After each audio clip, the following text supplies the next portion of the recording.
The views and opinions of the hosts and guests are their own and do not necessarily reflect the position of the management and staff of Guardian Network.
Good morning and welcome to Guardian Radio 96.9 FM. You know my voice already. It's Leyvon Miller. Thank you so much for joining me. Thank you so much for letting me join you. I don't know what it is that you do at 11 o'clock. Whatever it is that you do, though, I'm happy that you're doing that with me. You heard the music. You know, whenever you hear the music, it means I'm talking about the service and sacrifice of country. Let me just, before I start this show, say, y'all seem to can't get nothing with these flags right. Right? When they should be up, y'all got them down. When they should be down, y'all have them up. I don't know how much more of a national contribution Mr. Hanna needed to make in order to have flags lowered in his honor. Think about this. We lower them for police constables. We would lower flags in honor, not the national ones, of course, the service flags, for Marine seamen. If what would be considered the runt of the pack has flags lowered in their honor, please explain to me, what is it going to take? Is it going to take cosmosis, maybe, for someone to, we talk about putting him on the money, all right, which is an interesting situation because I thought the reason we put Mr. Pinling on the dollar bill was because he was the man with the common touch and we wanted the dollar to be able to touch as many common people as possible. Well, from all accounts I've heard, Eddie Hanna has been even greater a common man. I think we're going to have to figure that out, all right? Aside from that, cabinet office, because I hear y'all don't have nothing to do down there these days. Please send out a communication so that we can lower the flags in honor of Mr. Hanna, all right? But you've heard the music, which means I'm talking about nation, the national sacrifice, etc. And you know it's August, so I'm doing the series every Wednesday in this month. I have with me this morning retired Force Chief Petty Officer Sean Rule, who at the time, 1994, August 1994, 27 years ago, would have been an able seaman when they were abducted by the Honduran vessels during a poaching arrest in the Anguillas, the news reports. Mr. Rule accounts that it was around the Quisal area, and that they were abducted for some 8 days, or there's about. And he's here this morning to give an account of what exactly it is he remembers being the Honduran incident. Mr. Rule, good morning. How are you, sir? Good morning, Mr. Miller. I'm okay. Thank you. And you? So, 27 years ago, You're a young Marine, 7 years, I think, at the time enlisted. Yes. Have already gone through your first promotional exercise. So you're not the most junior man on the boat. The decision is made to board the Honduran vessels. Do you remember the incidents leading up to the decision to board? Okay. I will give you my account to the best of my recollection. You are correct. I was at the time 28 years old. Promoted to able mechanic. I was an electrician trained by the Defense Force in the mechanical area. Sailing from the time I came out of training. The day after training, I was sailing, and so I've already had my feet wet. Had some experience out to sea, and we went out to sea from July because August 1st was the opening of the crawfish season. Yeah. So what we did is we went out ahead of time because obviously there were fishermen who were fishing before the opening of the season. And that's common practice. Yes, it is. And we were on this particular voyage, this particular trip. This was the longest I've ever been out to sea because before we were abducted. We were already out to sea for 3 weeks. We'd been out to sea on the Montague? On the Montague. This was the longest ever been out to sea since I joined the job. And we were already out to sea for 3 weeks. Now, we did patrols up and down. We did a lot of boardings. Now, we went in the Anguilla and Kisal area looking for these poachers. For poachers, yeah. Okay, now, bear in mind throughout this story that I am a junior man, right? I was not privy to certain information or to certain sailing things. Right, I wasn't privy to a lot of things. Yeah. Because my job was in the engine room. Correct. Or if there was some electrical problem, on board to take care of it. That was my job. And I stayed in my lane. I stayed in my corner. That was common practice in those days. Yeah. Okay. We were out to sea, and believe it or not, while out to sea, in all my years of sailing, this was the best the weather's ever been. The sea was perfect. I mean, everything was perfect before this kidnapping. I smile because that seems to be synonymous with the flamingo story. They say the day before the attack, it was the best weather they had ever seen. Yeah, go on. Everyone was happy, jubilant. Nothing went wrong. Everything was just perfect. It was like living a dream. Right. I was happy to be out to sea. The Montague sailed. I mean, we everything was perfect. And then we saw in the distance, using the binoculars, we saw these fishing vessels. We saw also smaller boats in the water where, the guys would dinghies. Put the smaller ones over, they would dive, put their catch into the dinghies and go to the mother boat or the mother ship and offload. We saw them, so we started heading towards them. While heading towards them, the captain, the commanding officer at the time, Lieutenant Fowler, he tried to make radio contact with them, And as we went up to them, we realized these guys, start shuffling, getting things together, starting to head out. Right.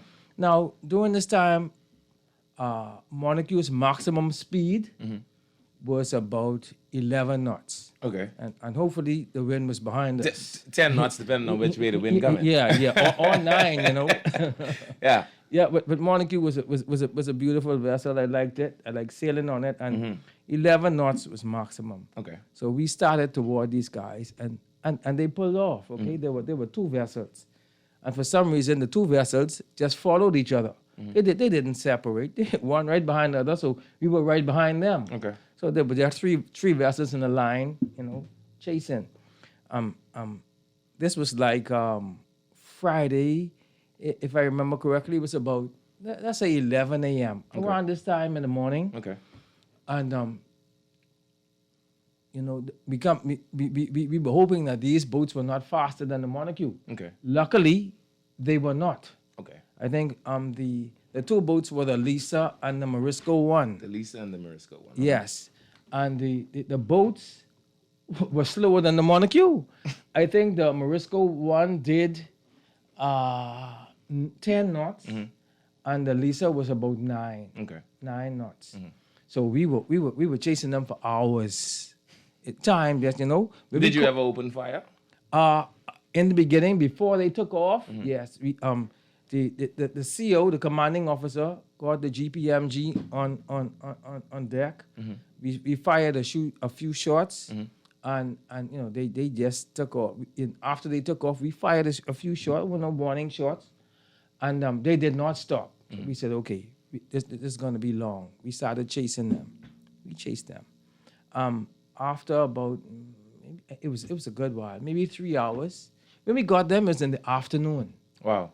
Now, what had happened, I think the Morisco 1, for some reason, stopped. They stopped. I don't know if it was mechanical reasons, but they stopped. And let me say at this point now, before I forget that at some point in time, I learned, because this was not told with the crew, but while we were on board the vessel, when we were as hostages, as kidnapped people, we learned that the captains took off and they left men under the water. Wow. Now when we were passing the boats, we saw empty boats. Right. Okay, as I remembered. Right. But the captain said to me sometime that he said, "Man, we left our men in the water." I said, "You left men in the water? They were diving." On the dinghies? Yes, Okay. they were diving. And we were already 3 hours away from them. And actually, when he told me this, we were on our way out of the country anyway. So it's so serious that they would sacrifice their people to escape. And that's what they did. Right. Okay, so after several hours of chasing, we finally caught them. The captain, the commanding officer of Montague, Lieutenant Fowler at that time, lieutenant at that time, we put the boats together, we tied them together, and they were tied alongside the Montague. Okay. What we did, security purposes, he took a few men. I was included in that.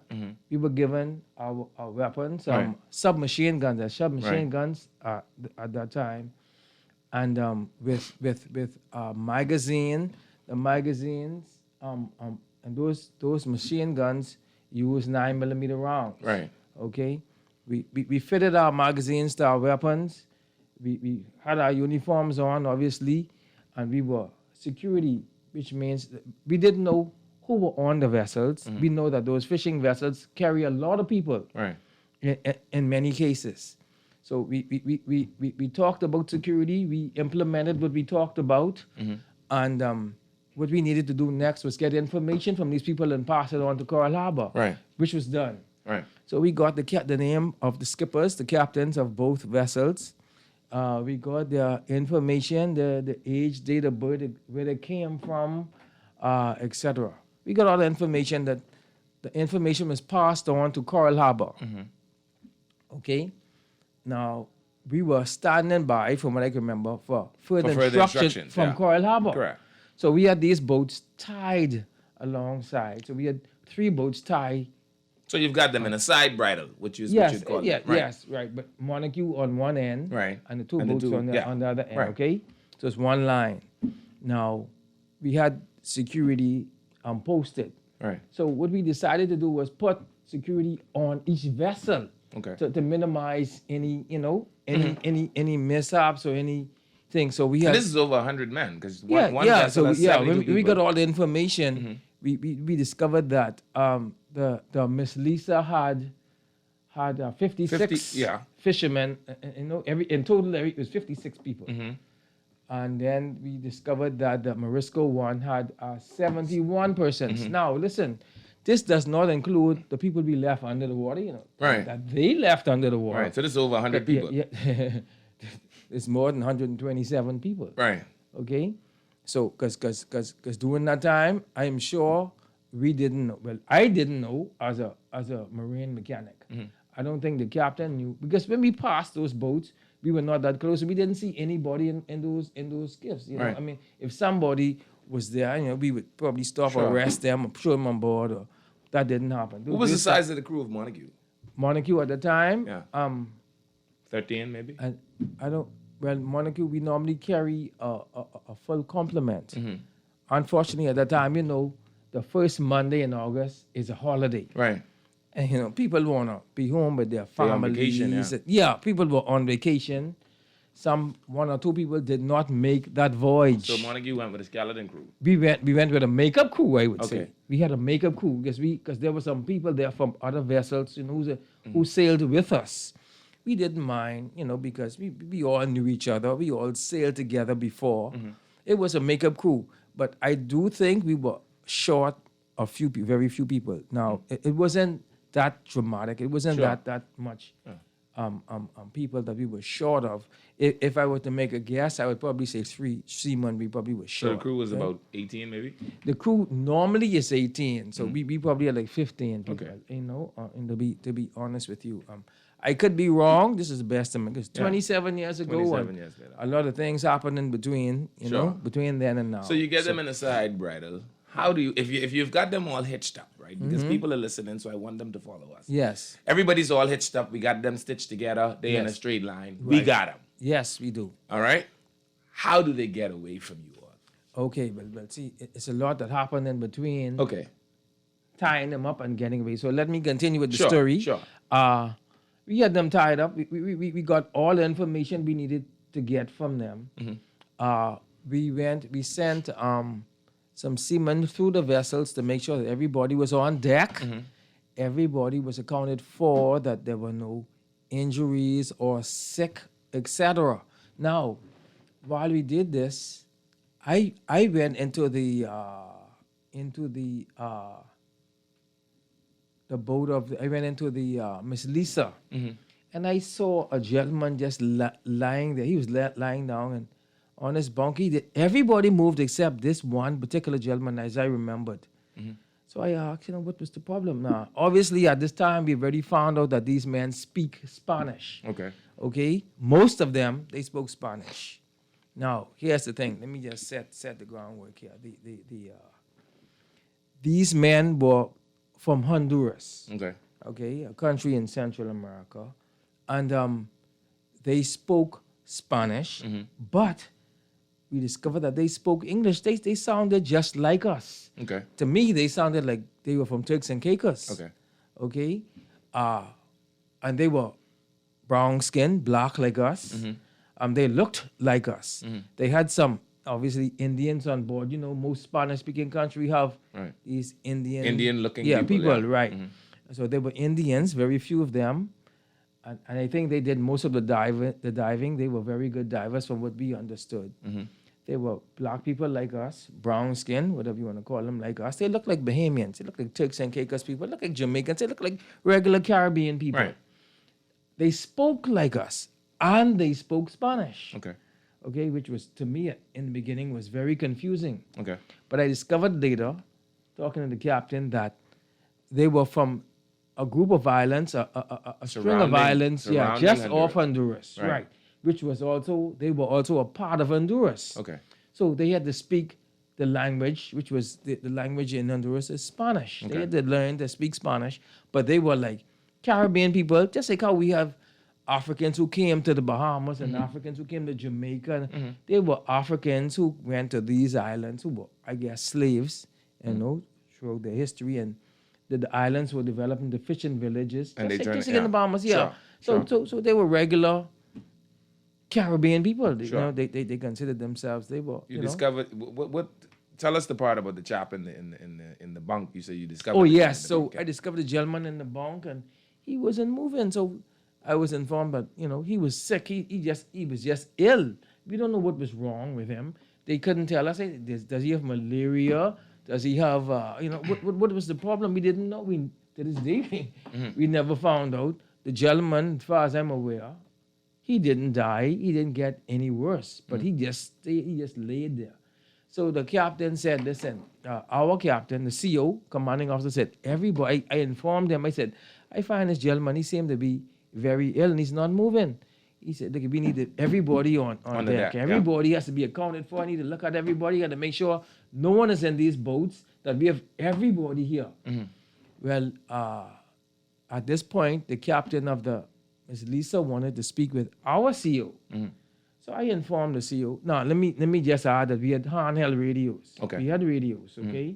So we didn't have to go running up and down Right. saying this. Right. We had handheld radios. I informed the captain. They said, "Listen, CO, captain of the Miss Lisa wants to speak with you." We say, "Listen, right now, we don't have no time for that. We need to get these people sorted out to see who is who, what is what, where we going from here. Inform Coral Harbor so we could get information, and that's what we did. So that didn't happen. So as the day went on, it's coming towards night now. What are we going to do? So I don't think Coral Harbor had sent us a response as yet. They were still, dealing with the information that we had sent them. Okay. So night was coming. So the CEO said, "Okay, we're gonna stay here. We're gonna tie up, and we're gonna let Coral, communicate with Coral Harbor in the morning. If they say we have to proceed to Nassau, we'll do that first light, Right. etc." So And the reason you need instructions is because Coral Harbor may say, take them into Ragged. Right, We'll right. fly a plane there. Or Coral Harbor will say, Right. stand fast. We're going to send a backup vessel. right, Et cetera, so, et cetera. yeah, we had to Okay. wait on what they had to say to us. So, we were, and let me just say at this time, I don't know what the protocol was. Being a junior man, Right. okay? Because someone may call in and say, what do you normally do? At that time, I was not aware of the protocol. I was an engineer. I was a Yeah. electrician.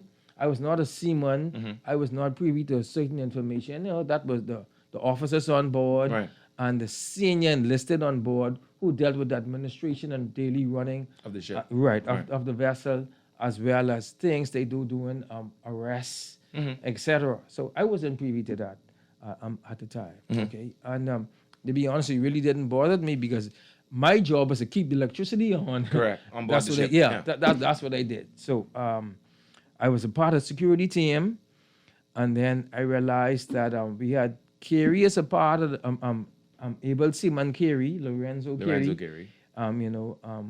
We had Anthony Archer, who was also an AB, and we had another mechanic on board, Mackenzie. Mackenzie was a marine mechanic. He was the junior man among the four of us. Okay. So we provided security throughout the night. So we were awake we didn't sleep. We had to make sure that these men were on one spot on their vessel. They didn't move. We had to make sure these men didn't make any attempt to go toward the Montague. Right. Right. So we kept them in line. It was no problem. They gave us no problems. There were no issues. That went well. So now it's morning.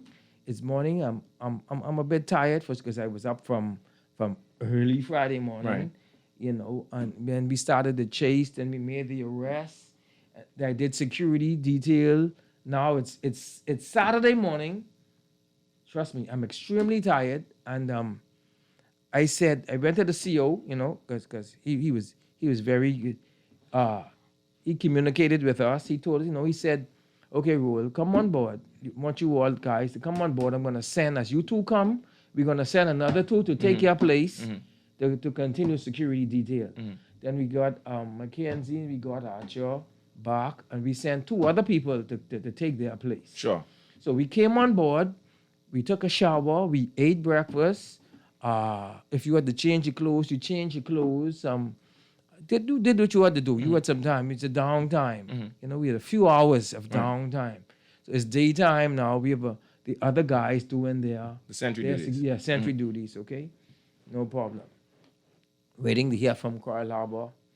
I'm doing this time now on the radio, handheld radios. The captain, he's adamant. He wants to speak with our CEO. He's adamant. So the CEO was saying, "Listen, man, I ain't for this, man. We give it some time. Let me hear from Coral Harbor. Then I'll talk to the captain and let him know what I expect from him and his crew." Okay. Now it's about afternoon. The following day. No. We still on this evening. Saturday because Okay. we arrested them. We got them on Friday. It's still Saturday. Saturday morning. day. Okay. Yeah, it's Saturday day. So now we're having lunch. So what the CEO decided is that, okay, well, when we went on board, another thing I didn't mention was that these two vessels, captured crafts, had walk-in freezers. Yeah. I mean, Which is normal for them. yeah, they had walk-in freezers. They don't and have the any other freezers- kind of freezer. And the freezers were stocked from Yeah. bottom to Wall top, to wall. back to front. I mean, with bags and bags and bags of crawfish. Yeah.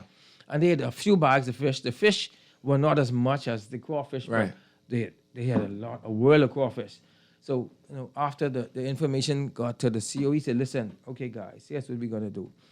We've been out to sea for some time. We tired eating corned beef and this thing and tuna. You're gonna have some steamed tails. Yeah, so we're gonna take one or two tails from these guys and we're gonna cook it for our lunch. And that's what we did. It was no big deal, So we had and the CEO said, Roll, eat a good lunch now because you guys were up all night. Right. Make sure get your rest, get your water, drink your water. Back then we took to see sodas. We loved sodas. Soft Kool-Aid, we had stuff like that. So I made sure full up. I drank my sodas, I drank my water, I ate I can't remember the cook or what he fixed. By the way, we had crawfish. Crawfish was in it. Oh, yeah. and the food was good. Yeah.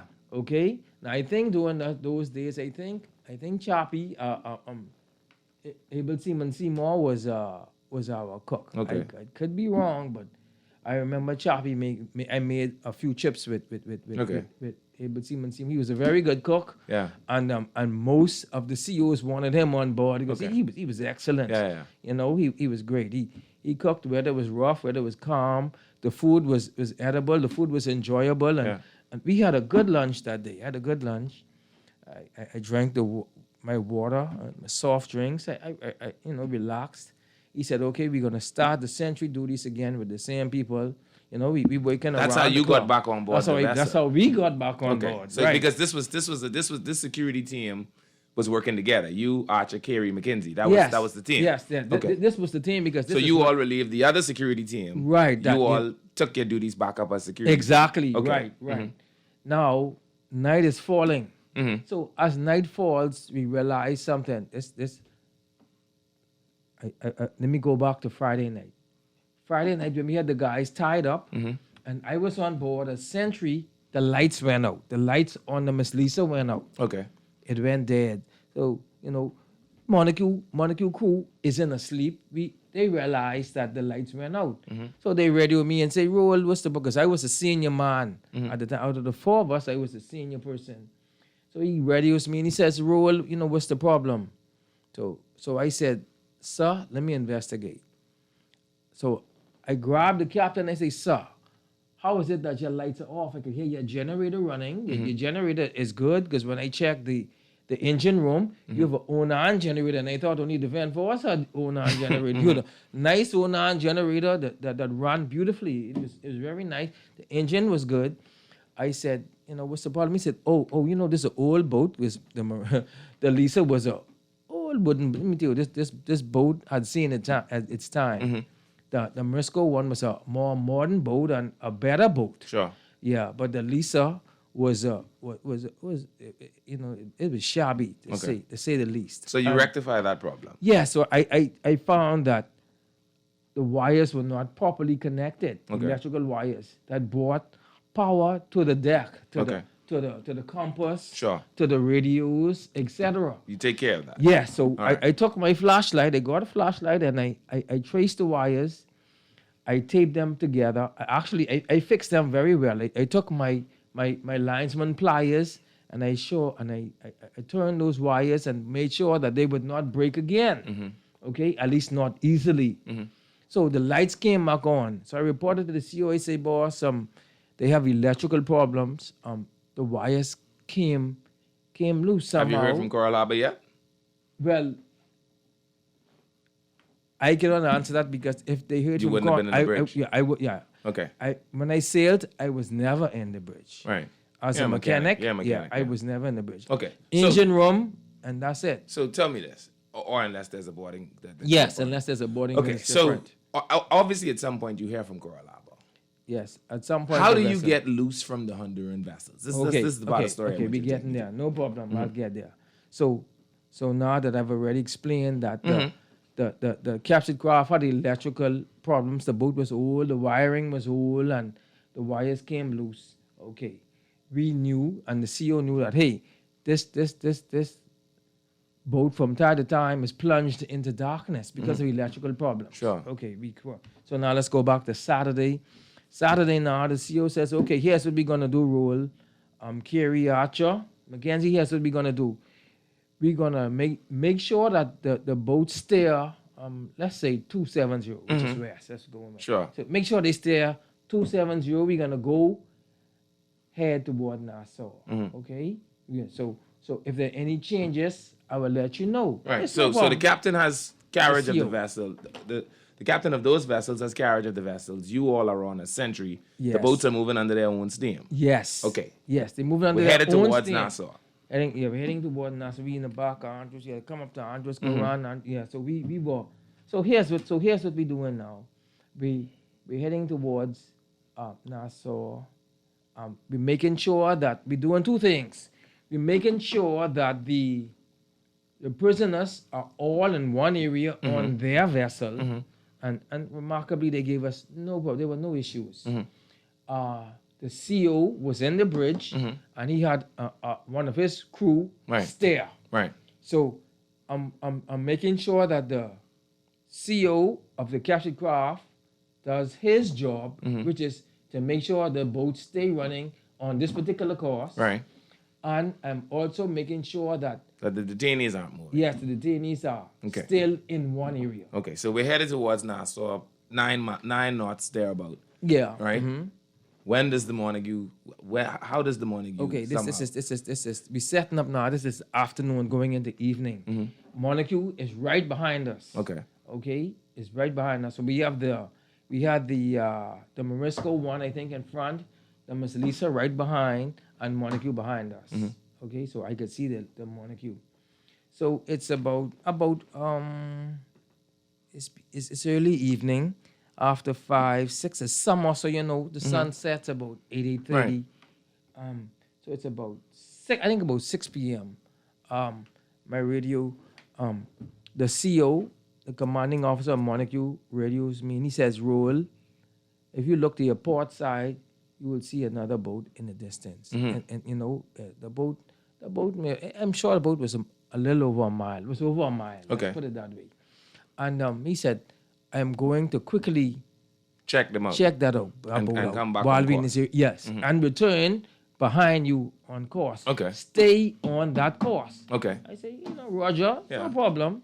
So he goes off to the port and he goes to check out this other vessel that is in the area that may have been poaching. Okay. Okay. To find out what the situation is. So I'm looking at him. I'm looking at the men on the captured craft. I'm looking at the captain of the captured craft. I'm looking at the compass to make sure, 270. they stay on course. Yeah. That's just, I just say that's use 270 as example, just to stay on course. Okay, it's getting dark now, so I started to get worried. They say the Montague taking a while to return. I know the boat's slow, but we slow as well. I said, then I hope somehow he gets back here. So, it's dark now, and the radio goes off. Say, Rule, we could see you. We could see you guys. We heading You're back. making our approach. Yes. Okay. So after those words, the lights start flashing. The lights on the capture craft start flashing. Now another thing, let me say to you, because the Fan Force fellas out there who are listening, people out there who are listening, that we also have to keep the detainees from communicating. Right. Okay, we don't need them communicating with each other, Right. formulating a plan. Right. So now, in between all of this, somehow I believe they were communicating. Probably they had radios that we were not aware of. But I know one thing: the Miss Lisa, the CO of the Miss Lisa, and the CO of the Morisco one were on one accord, in my opinion. Okay, so I said, hold on, your lights are acting crazy again. Is there another problem? So I looked at the wires. Mr. Wires were right in the bridge that I joined together coming from the engine room. Right. The wires were still good. Another thing I noticed while I was checking that wire was that the light on the compass had gone out. Okay. I said, nah, the only way the compass light could go, if you pull that out right there, right where the compass is, right behind the compass, the light's coming into the compass. So I said, listen, man, this ain't, So I radio the CO. These fellas seem to be having electrical problems again. I don't know if there's sabotage, but no, the compass light is off. And I say, no, let me make make another check. So I tell Carrie, say, Carrie, listen, I'm going right to the end of the bridge here. Let me see where the wires are coming up from the engine room. I have to, turn my back. I gotta go on my knees and look down. I said, let me just look at these wires to make sure everything is okay, and I'll let you know. So Kerry said, okay, no problem. So he walks back to the stern where the Zinies are. Right, where they are on their vessel. So before I got down on my knees to look at the wires coming from the floor, the lights go off completely. Okay. We in darkness now. Okay. We in total darkness. The engine is still running. The generator is still running. But there are no lights. But there are no lights. Okay. So I said, what? So after a few minutes, I hear, oh! I said, hold on. That sounds like Carrie. That sounds like Carrie. So I turn around, I run to the back, and I don't remember seeing any detainees. Right? I see the back and it's empty, and I don't see Carrie. So as I turn, I say, you know what? Let me get into the bridge. Right, back into the bridge. As I run toward the bridge, let me just point this out. There was a gentleman on board the captured craft that these fishermen respected highly. Okay. And they called him the gorilla. Okay. He apparently was a person who was familiar with guerrilla warfare. Okay. He must have been in some small skirmish, some small war between Guatemala. He was from Guatemala. And he had some experience with fighting. So they actually respected his advice. He was their go-to man, especially in a situation like this. So he had already informed them and spoken to them about what to do. I mean, because they had to speak at some point in time. Okay.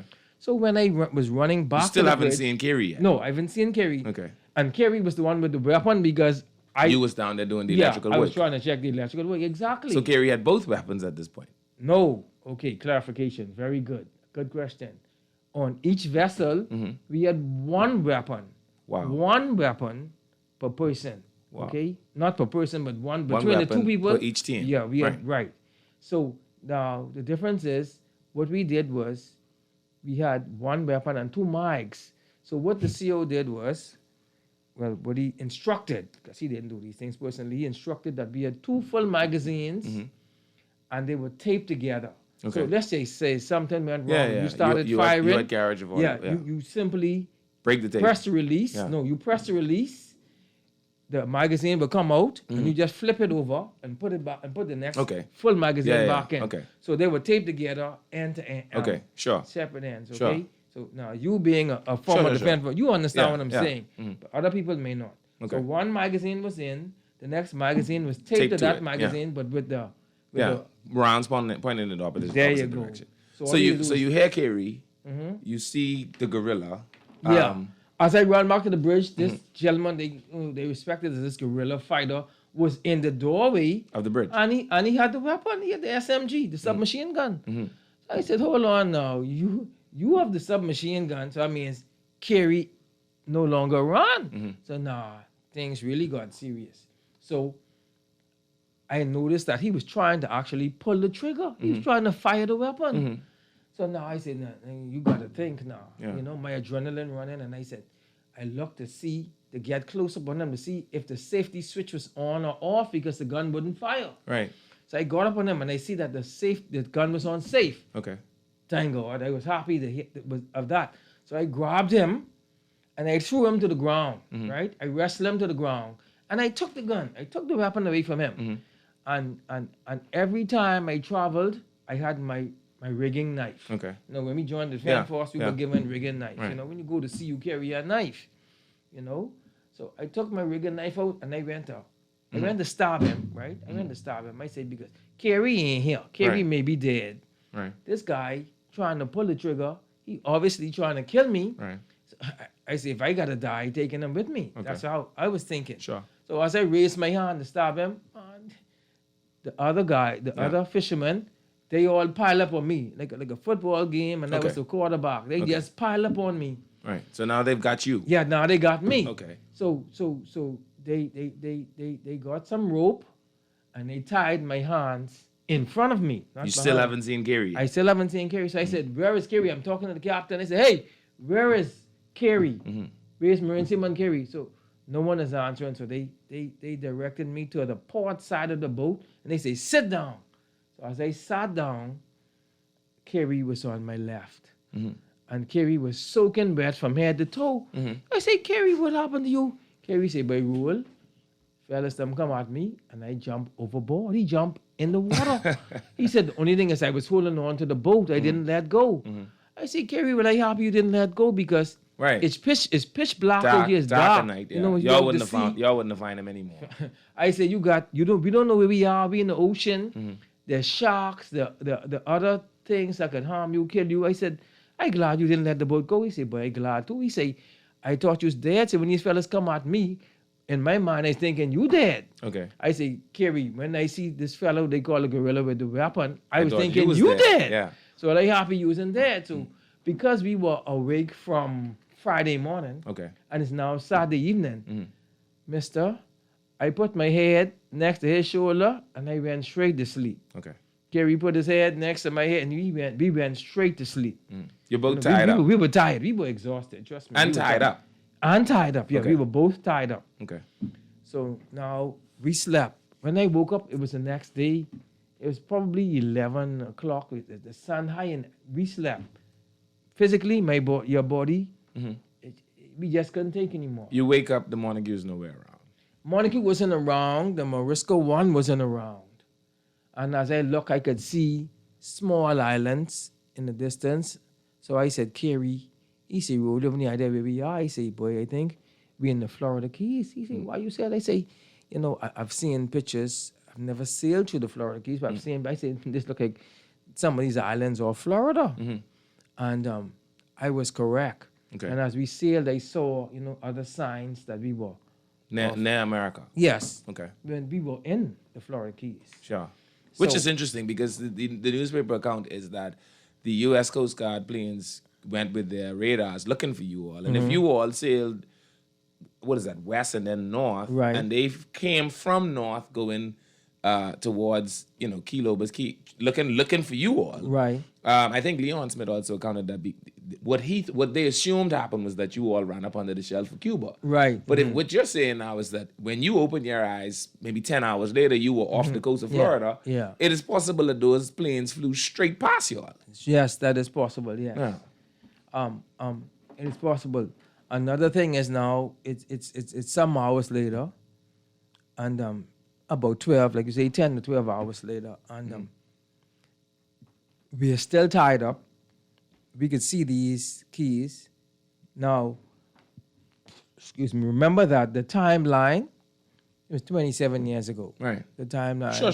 you know, may not be accurate, but I'm telling you from the best of my recollection. We are now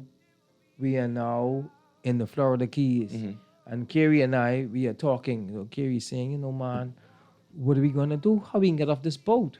I say, Kerry, whatever you do, you need to relax. I spend most of my time counseling Kerry. No, but I was counseling Kerry, seriously, and in reality, I was counseling myself. Right. You know? So I said, okay, you gotta take it easy. You gotta relax. And one thing I like about Kerry, Archer and Mackenzie, they trusted me. Yeah. And they respected me as a senior person. Not only that, they thought I was the smart one in the crew. So, you know, I had the best ideas. Yeah. And Kerry said, listen, roll whatever you say. I trust that. That's what we could do. We got to take a break. Whatever you say. We got to take a break. You hear my music, it means I'm going to the break. I've got more of the story left on the other side. It's a long story. I promise I'm going to bring him back next week. I see you all texting me. Don't go crazy. I've got some more of the story on the next side of the break, though. Ferguson with our hands up. When it go down, we woman. In these dangerous times, you need protection that you can depend on. International Security Alliance will keep your business and assets secure. Our team of skilled and professional officers provide an efficient and effective means to mitigate threats to our clients. Our services include executive chauffeuring, corporate office security, asset management, marina security, and K-9 security. Get the protection that you can trust. Call International Security Alliance at 601-0766 or at 601-0767. That's International Security Alliance. Enforcement through reinforcement. The new Guardian Radio app is here. Listen live to all our Guardian Radio shows and live video stream select programs in our studio. Get information about Guardian Radio shows and our hosts. Send messages, including text, email, and even call. All from our amazing new Guardian Radio app. Download it free today in your App Store for your Apple device or Play Store for your Android device. The all-new and improved Guardian Radio app. This is Guardian Radio 96.9 FM. Fresh news, smart talk, all day. One day, when the glory comes. Welcome back. Thank you so much for staying with me. Sean Roll is my guest. He is should we call him a survivor? He's a survivor of the Honduran abduction, right? It happened in August of 1994. Yes. 27 years ago, and he's here recounting the story. I promise you all, I see the text messages. Yes, we wanted to set the stage. It's a two-part story. I'll have him back next week. We'll tell the rest of the story. All right, so you're in the Florida Keys. What's happening now? Okay, now the interesting part of this whole story is we were in the bridge of the Miss Lisa, Carrie and I, and we were sitting down. Like I said, I was counseling him. I was actually counseling. Tell him, myself. Carrie, hold on, Carrie. Don't let go. Yeah, don't let relax yourself. So interesting. I remember Carrie say, "Roll, say we could jump overboard, we could swim, man. These fellas ain't gonna catch us. We could go to one of those keys we see up there." I say, Carrie, look in the water. Yeah. As we looked down, we saw some sharks. At least I saw the sharks when we were talking. Now we were at the side of the boat in the bridge, so we could see the water. Right. We were looking around. Right. Now let me just say that the situation was not hostile. These people didn't want to beat up on us or harass us. From what I can see, they just wanted to get away. They didn't mistreat us. Now, after a few hours, they said, "Listen, Captain, there's no need for these ropes. Take these ropes off." So they took the ropes off of us. Okay. And he said, "Listen, you're free to move around the boat. No You still problem." haven't seen the other two guys yet, though. No, I haven't seen Archer and I haven't seen Mackenzie. Right. No, I haven't seen the Morisco Because one. you told me something about a hunger strike. You said at one point you go on a hunger strike. Yeah, we can get to that. Okay. Yeah, okay. So now we saw the sharks. So Kerry say, "Okay, Roy, okay, you're right. We can relax." I say, "Kerry, I can look for the ideal time, and we can make a break. I don't know when that's gonna be, but you just stay close, stay alert, and we can make." When our I say move. jump. Yeah. Okay. We can make our move. So I saying to myself, "Oh Lord, I know what we could do." And Kerry was really anxious. He really was anxious. So remarkably, Kerry said, roll. This is the Coast Guard. I say, what? So I stood up because I was sitting down for a few minutes. I stood up. The U.S. Coast Guard. The U.S. Coast Guard, man. Hallelujah. The cutter pull up on the side of us like a scarab. Man, they was carrying on. So just then, I could see, because the captain was in the bridge most of the time. Sure. I could see the look, the expression on his face just changed, So he started shouting out to his men in Spanish. So the Coast Guard vessel put on the side. They say, "Kerry, see there?" I say, "Now, how'd you jump overboard?" The Coast Guard was going to never save us. We would have been dead. You would have been dead. They said, "Now the Coast Guard, you'll be saved." I said, "Don't worry about it. Put on your best face, man. We going home." So the Coast Guard said, "Skipper," we came on the radio because we could hear them be in the bridge. "Skipper, give us the information. What's your name? Where you coming from? Where you going?" So the skipper started acting crazy. He murmuring all kind of gibberish. He playing. So he said, "Listen." So the CO of the Coast Guard vessel, getting upset with him, and he started repeating these orders and these questions, and the CO of the Lisa isn't answering. He's not answering, but then he saw the sense. He's not making any sense. So the gentleman realized that, hey, these people may be speaking Spanish. So and all the Coast Guard vessels they have Spanish speakers. Speaking, yeah, they got French speakers. Sure. So they get a communicator. They get a Spanish speaking fella. They start communicating. So now the CO starts stuttering and talking foolishness again. So they say, "Prepare to board. We're gonna board this vessel." So the men on the boat on the Miss Lisa take off their clothes on the deck and they start bathing. Okay. They grab soap and water and they Naked. start Everybody's bathing. naked. Man, listen, this a real shot. This is Loon real. Tele. Just Tele everywhere. They just bathing. So I say, boy, these fellas smart. I say, listen, the Coast Guard ain't gonna leave. I say, Kerry, because Kerry done getting upset. Kerry say, roll. Let's jump overboard. The Coast Guard people will see us and take us. I say, they may think we are part of the bath session and we just rinsing off. I say, that ain't making no sense, right? He say, okay, we can stand up and shout. And just before Kerry say that, four of the guys came in. The fishermen came in and sat on me. I was already sitting on the ground, so they pushed me on the ground on my stomach. So I'm laying flat on my stomach. He raises my head and puts a knife to my throat. Okay, so that means, It's serious now. Yeah, it's really serious now. Yeah. It's really serious now. I say, okay, they don't want us to like the Coast Guard.